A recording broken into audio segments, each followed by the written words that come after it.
Salut à vous tous, une vidéo pour vous montrer si votre compteur Linky était à jour. Il y a quelques semaines, quelques mois, effectivement, il y a eu une mise à jour de votre compteur avec des saisons hautes et des saisons basses. Alors, on en a entendu peu parler globalement parce qu'effectivement, aujourd'hui, EDF n'applique pas cette tarification-là, mais je pense que ça ne va pas durer longtemps. Mais il y a des opérateurs qui l'appliquent et vous pouvez déjà choisir des prix en fonction de la saison au niveau des opérateurs, on va dire, au tarif libre. Je vous montre tout de suite en vidéo comment vous vérifiez en tout cas que votre compteur est à jour et en plus, tout simplement, ensuite, je vous montrerai les opérateurs qui vous proposent déjà des offres à ce tarif-là avec un tarif dynamique en fonction de la période de l'année. Donc, comme vous le voyez sur un compteur Linky, effectivement, vous avez maintenant une mise à jour qui a eu lieu il y a quelques mois qui s'appelle heure creuse saison basse, heure pleine saison basse, heure creuse saison haute et heure pleine saison haute. Donc il suffit d'aller juste dans les menus, appuyer sur les plus et donc de voir si votre compteur a bien été mis à jour. Normalement, ça devrait. Après, on ne sait jamais. Voilà, donc moi, je vous encourage à regarder. L'avantage, c'est que par la suite, ça va vous permettre soit de souscrire à des offres un peu plus spécifiques, soit, comme je vous le dis, on va revenir là-dessus sur la vidéo, d'avoir tout simplement, comment dire, je pense que EDF va venir nous amener des modifications de tarifs en fonction de la zone basse ou de la zone haute, en sachant que ça correspond à des dates, je vais vous les donner, et que ça correspond effectivement à l'été ou à l'hiver. Donc si on regarde sur le site jechange.fr, où on vous explique exactement cette situation, donc on va voir qu'effectivement il y a 4 périodes, donc on va dire 2 saisons, la haute et la basse. La saison haute correspond à la période plutôt hivernale du 1er novembre au 31 mars et la période basse correspond plutôt à la période estivale du 1er avril au 31 octobre. Donc cela va créer une possibilité, je dirais, de modifier les tarifs. Pourquoi? Parce qu'avec les énergies renouvelables aujourd'hui et surtout avec le photovoltaïque, on a de plus en plus de facilité à avoir de la production l'été. Contrairement à l'hiver, donc ce qui fait que ça crée un petit déséquilibre au niveau du volume disponible sur les marchés, et donc ça fait baisser fortement les prix, voire même par moments des prix qui sont à zéro, voire négatifs en plein été sur la partie énergie. Alors nous, on n'a pas de tarif purement dynamique en France. C'est pas quelque chose qui a été pour le moment emporté par les opérateurs. Donc je dirais que c'est un début de tout ça. Voilà, je dirais l'offre la plus dynamique qu'on peut avoir, c'est ce qu'on pourrait appeler l'offre tempo d'EDF, mais finalement c'est pas, voilà, c'est quand même pas une offre dynamique en tant que telle. Il faut savoir que le prix de l'électricité change chaque heure sur un marché comme de la bourse et effectivement, les opérateurs achètent des volumes et vous les revendent donc au niveau tout simplement de votre facture. Bon, ça, vous ne le voyez pas. Mais par contre, vous allez sûrement bientôt voir arriver, à mon avis, aussi chez EDF, parce que pour le coup, aujourd'hui, vous allez voir que EDF ne propose pas de spécificité de tarif en fonction de ces saisons. Donc là, on vous réexplique ce que je viens de vous dire simplement, pourquoi le prix de l'électricité est différent en fonction de la période de l'année.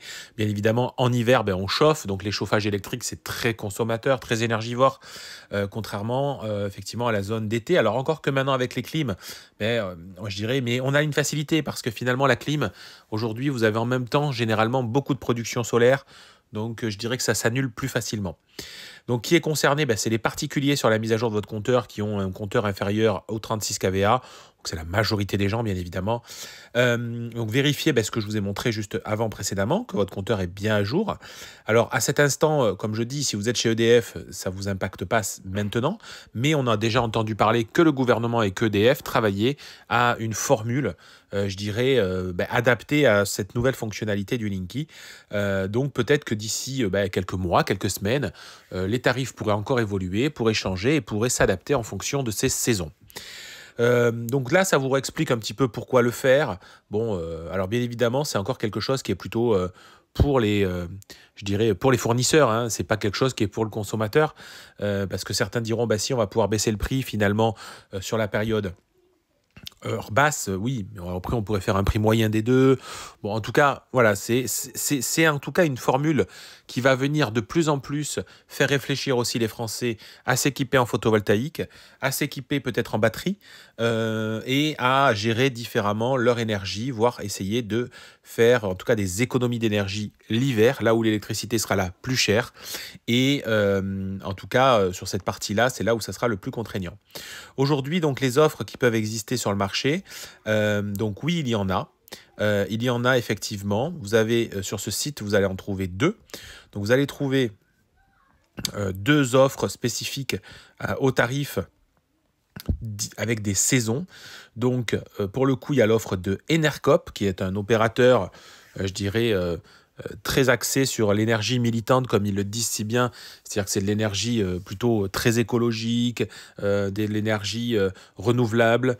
Donc Enercop, voilà, qui est connu sur ça depuis des années. Vous voyez, il vous propose en fait un tarif dynamique en fonction de la saison. Donc en fait, c'est en fonction des dates que je vous ai annoncées précédemment. Donc on va du moins cher à 15 centimes au plus cher à 29 centimes. C'est un exemple, hein, c'est juste pour vous montrer que ça existe. Bien évidemment que si vous cherchez le moins cher, la rentabilité absolue, c'est pas cette offre-là aujourd'hui qui est la moins chère du marché, clairement, mais pour vous montrer qu'en tout cas, on va tendre vers ça et on a aussi l'énergie bleue énergie, l'énergie d'ici, leur petit slogan, qui ont aussi cette offre-là où on voit que ça va de 24 centimes à 17 centimes en fonction de la saison. Donc, à mon avis, on n'est qu'au début de cette histoire-là. Donc, je voulais vous en parler. Comme vous savez, je parle souvent d'électricité et d'énergie. Qu'est-ce que j'en pense? Ben, clairement, je me dis juste que sera vocation, en tout cas, certainement à payer beaucoup plus cher l'hiver. Bon, voilà. Alors, beaucoup plus cher, attention, hein, tout est relatif, mais et vraiment peut-être moins cher l'été. Bon, vous allez me dire, mais vous avez besoin de plus d'énergie, effectivement, l'hiver que l'été, généralement, hein, en moyenne, quand on a un chauffage un peu plutôt électrifié. On verra à l'usage, on verra ce qu'on nous proposera. Tarif, saison ou tempo, vous voyez, il vous explique est-ce qu'il vaut mieux prendre tempo ou pas. Bien évidemment, même si là, c'est les anciens tarifs tempo, hein, mais bien évidemment que moi, je suis toujours fervent partisan du tempo. Ok, il y a à peu près une vingtaine de jours par an où c'est très cher la journée, mais je dirais que le prix pour le moment est toujours le plus compétitif du marché. Je m'arrête là-dessus. Si vous avez des questions, venez en description. Si ça vous a plu, partagez la vidéo. Mettez-moi un petit pouce. Et puis, je vous dis à très bientôt sur la chaîne pour reparler d'électricité, parler de voitures électriques et tout autre sujet que j'aurais envie de partager en 2025. Allez, ciao, ciao!